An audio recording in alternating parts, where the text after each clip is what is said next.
Welcome back to my new blog guys. সকাল সকাল উঠছি, খুব ঠান্ডা লাগছে। কালকে রাতে পানি হয়েছিল, আজকে সকালে উঠেছি, এত ঠান্ডা লাগছে কি বলবো তোমাদেরকে, বহুত ঠান্ডা লাগছে। আমাকে ফোন করলাম, আমার বলতে আমি যাচ্ছি একটু পরে। বলে আমি সবে ঘুম থেকে উঠলাম, আমি বলি ঠিক আছে আয়, আমি তো দাঁড়িয়ে আছি। এটা আমাদের গ্রামের ঈদগাহ করে পাইলেন করছে, দেখো জায়গা লেবে গিয়েছিল, ওই কারণে অত দূর থেকে পাইলেন করে দিচ্ছে। আর এগুলো সব রিপেয়ার হবে, ঈদগাহও রিপেয়ার হবে, যতটা রিপেয়ার হওয়ার করে দেবে। আমার পিছনে দেখো আমাদের গ্রামের মসজিদ, আমার পিছনে আছে দেখো। ঠান্ডা হাওয়া চালাচ্ছে গাইস, আমার খুব ঠান্ডা লাগছে। পকেটে হাত ঢোকানো আছে, এই দেখো খুব ঠান্ডা লাগছে।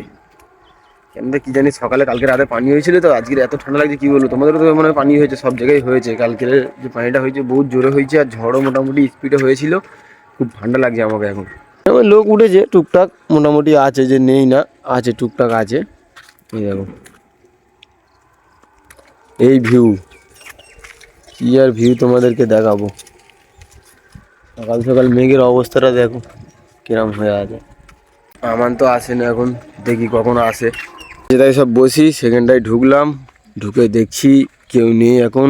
এই দেখো, এই দাঁড়ো গাইস, ওটা কি পড়ে আছে, একবার যাই একবার না, কি পড়ে গেছে। কালকে রাতে মনে হয় ঝড় হয়েছিল না, এই গাছটা মানে পড়ে গিয়েছে। এই দেখো, আমি তো অতটা ফলো করিনি।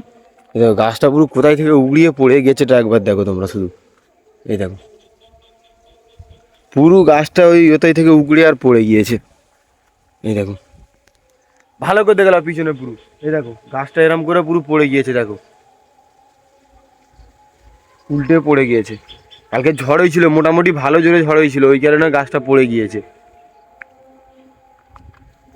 গোড়াই থেকে পুরো ছেড়ে গিয়েছে। দেখো আমি ও পাশে যাই, একটু গিয়ে দেখাচ্ছি তোমাদেরকে। এই দেখো, এই দেখো যাই একটু যাই, এদিক দিয়ে একটু ঘুরে ঘুরে যাই। এই দেখো গাছের গোড়া এপার দিয়ে দেখা যাচ্ছে না, গাছটা একবার দেখলো। কালকে ঝড় হয়েছিল, গাছ পড়ে গিয়েছিল। আমি তো ভাবতে পারিনি, আমি এসে তো ভিডিও করতে ছিলুম, ও পাশে ঘোরাতে ঘোরাতে দেখতে পাচ্ছি এপাশে গাছ উল্টে পড়ে গিয়েছে। এই দেখো গাছের গোড়া উল্টে গিয়েছে। আর সেই সূর্য উঠছে, দেখো হেভি লাগছে সূর্য, দেখো উঠছে সকাল সকাল। আমি কি বলবো, আর গাছটা পড়ে গেছে, আমি অতটা রকম ফলো করিনি। আমি ওখানটায় দাঁড়িয়ে দাঁড়িয়ে ভিডিও করতেছিলাম, আমি ভেবেছি মনে হয় কিচ্ছু দেখতে পাইনি। যেই ঘুরিছি পাশে, যেই দেখেছি গাছটা উল্টে পড়ে গিয়েছে। আমি বলি কী হলো, যাই তাহলে একবার গিয়ে তোমাদেরকেও দেখাই। কালকে রাতে ঝড় হয়েছে মোটামুটি, তাহলে কিরম জোরে ঝড় হয়েছে তোমরা তাহলে বুঝে নাও, যে গাছ উল্টে পড়ে গেছে মানে কতটা জোরে ঝড় হয়েছে, তাহলে এটা আন্দাজ করে নাও। সব গাছ উল্টায় নে, এক একটা জায়গায় হতে পারে ঝড়টা একটু টার্নিংলি থেকে বেশি জোরে হয়ে গিয়েছে, ওই কারণে উল্টে পড়ে গিয়েছে। এই দেখো গাইস, আমার ফাইনালি চলে আসতেছে, আসলো ফাইনালি। এই দেখো ঠান্ডা কিরম লাগছে সকালে উঠতে না? ঠান্ডা লাগতেছে বলে তো আজকে গাটা ধরে গাইস সকালে কিন্তু আজকে হেভি ঠান্ডা লাগতেছে, বিশ্বাস করো। কালকে রাতের বেলা পানি হলো বলে আজকের এত ঠান্ডা লাগছে, তোমাদের কি বলবো। আমি উঠেছি, আমারও জাম হয়ে গেছে, আবার করবো। পাখা চালিয়েছে। আমার পাকা চলে যেতেছে আর মার আর এই দেখো নুরুলদের গাইস দোকানটা দেখো, আর রেডি করতে পারছে না। এতটাই দেখেছিলাম কালকে, আজকেরও সে দেখছি এতটাই আছে, হচ্ছে না এখন, আর হচ্ছে না। দেখা যাক কখন পুরো রেডি করে, তোমাদেরকে পুরো দিতেই থাকবো, প্রতিদিনের আপডেট দেবো। গাইস আমরা দুজনে আমাদের গ্রামের মানহনের মোড়ে চলে এসেছি, দেখি বাস কখন আসে। এবার বাসের জন্য কিছুক্ষণ অপেক্ষা করতে হবে। দেখো এরকম পাবলিক আছে এখন চারদিকে, ভিডিও করতে যা শুধু লজ্জা করতে। ভিডিও করলে আমার লজ্জা কিসে, মানুষের সামনে ভিডিও করবে, এটা কোনো ব্যাপার? কোনো প্রবলেম নেই। বাস আসতেছে রায়চক, রায়চক কলকাতা আসতেছে, এই বাসটায় উঠে যাব।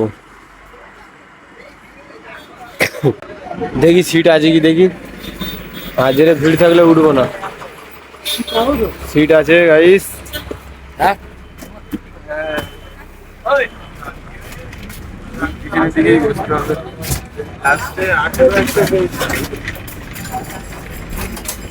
গাইস বাসে ফাইনালি উঠে গেলাম। আজকের ব্লগটা এত দূর পর্যন্ত এন্ড করে দিলাম, দেখাবো তোমার সাথে নেক্সট কোনো ব্লগে।